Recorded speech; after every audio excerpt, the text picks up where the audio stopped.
सभी पत्रकार बंधुओं को नमस्कार। आज देश के प्रधानमंत्री जी भारत चीन सीमा विवाद को लेकर एक महत्वपूर्ण बैठक कर रहे हैं,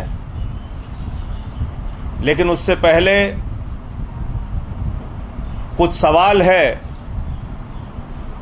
जिसका जवाब देश जानना चाहता है।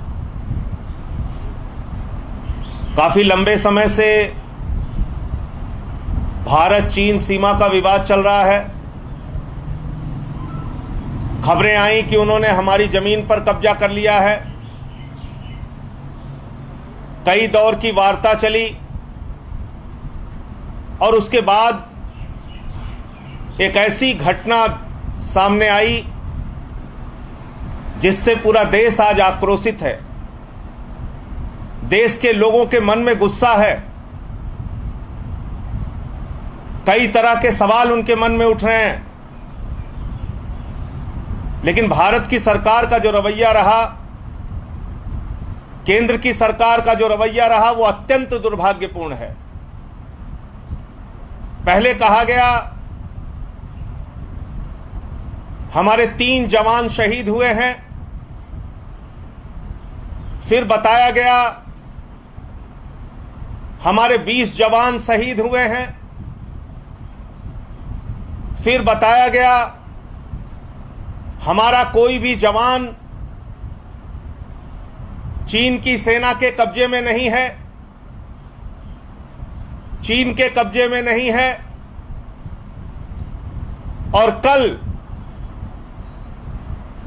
ये जानकारी मिली, और वो भी मीडिया के माध्यम से जानकारी मिली, कि 10 हमारे जवानों को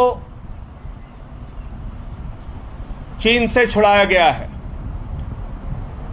मेरा सवाल यह है कि ऐसे गंभीर मसले पर, सीमा विवाद के ऐसे महत्वपूर्ण विषय पर केंद्र की भाजपा सरकार देश से झूठ क्यों बोल रही है?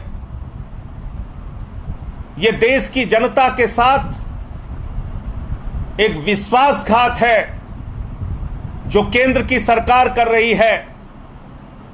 सही जानकारी ना देना, जवानों के बारे में, उनकी शहादत के बारे में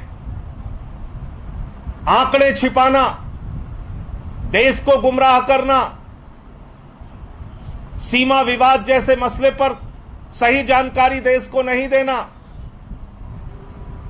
यह देश की जनता के साथ एक बहुत बड़ा विश्वासघात है।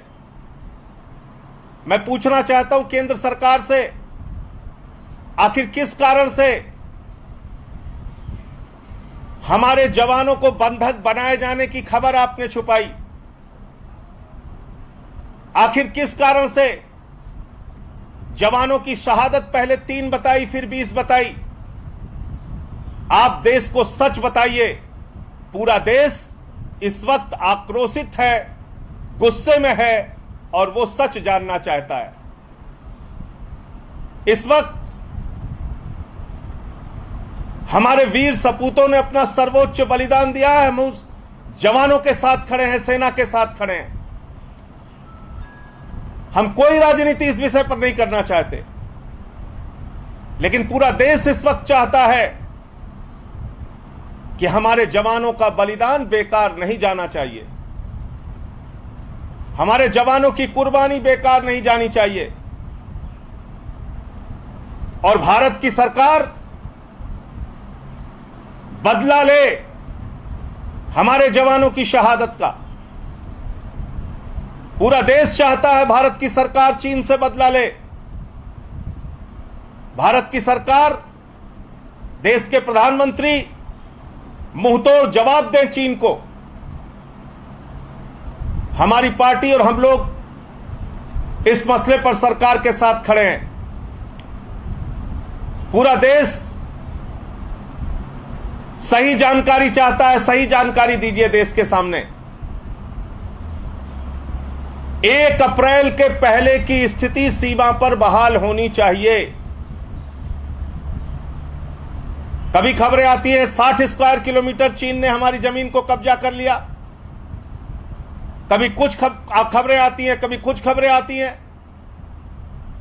भारत माता की रक्षा के लिए हमारे वीर सपूतों ने जो कुर्बानी दी है, वो ये मांग करती है देश की सरकार से कि भारत की जो जमीन आज चीन के कब्जे में है, वो जमीन चीन से वापस ली जाए और 1 अप्रैल के पहले की स्थितियां बहाल की जाएं।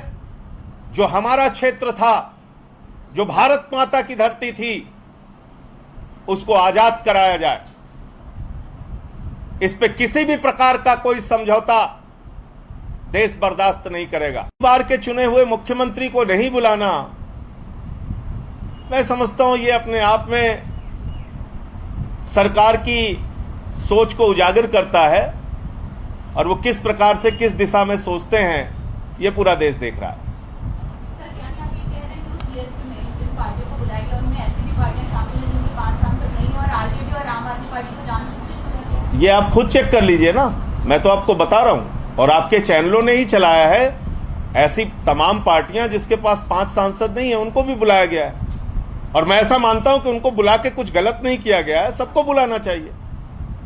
मैं तो सिर्फ एक सवाल कर रहा हूं कि 3 बार के चुने हुए मुख्यमंत्री अरविंद केजरीवाल क्या देश के महत्वपूर्ण नेताओं में शामिल नहीं है, या उनकी राय लेना भाजपा की केंद्र की सरकार और प्रधानमंत्री जी को जरूरी नहीं लगता है? मैं तो सिर्फ इतनी बात पूछ रहा हूं। और ऐसे समय में भी आप ये सब क्यों कर रहे हैं? ऐसे समय में सबको साथ लेकर चलने की जरूरत है। आप सिर्फ नारा देते हैं सबका साथ सबका विकास, सबका साथ लेना नहीं चाहते। आपको लगता है संजय जी राजनीतिक कारणों से अरविंद केजरीवाल को दूर रखा जा रहा है? इसका जवाब केंद्र सरकार को देना चाहिए, इसका जवाब भारतीय जनता पार्टी को देना चाहिए। यह एक राष्ट्रीय संकट का विषय है,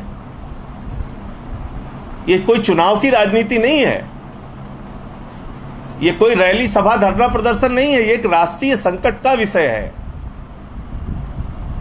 देश की सीमा पर विवाद चल रहा है, हमारे जवानों ने अपनी शहादत दी है, तो ये तो सरकार को तय करना चाहिए कि उसको सबको साथ लेकर चलना है कि नहीं चलना है। धन्यवाद।